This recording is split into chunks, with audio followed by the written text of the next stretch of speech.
Our next few proposals come from a different task force. So we have also had a task force going over the course of the last year related to transfer and recruiting regulations.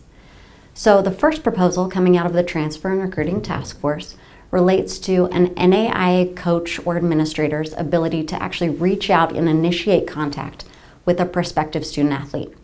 So currently, an NAIA coach or administrator is not permitted to initiate contact with a student athlete who is enrolled or identified with another institution or who has drawn equipment and begun to practice with another four-year institution.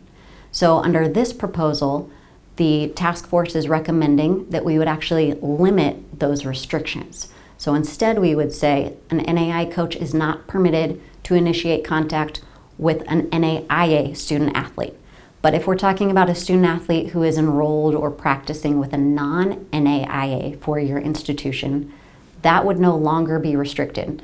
In other words, an NAIA coach would be free under this proposal to reach out to a student athlete who's enrolled at a non-NAIA four-year institution.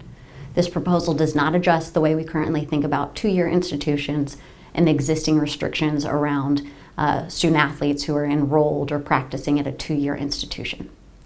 The other component to this particular proposal is that if we're talking about a student athlete who is most recently identified at an NAIA institution, but maybe they've had a break in enrollment, they haven't been enrolled in school for a while, we want to provide appropriate accommodations to the NAIA institution, but also recognize that the student athlete may have severed their relationship with that institution, and what point in time is it permissible for a coach to reach out and initiate contact.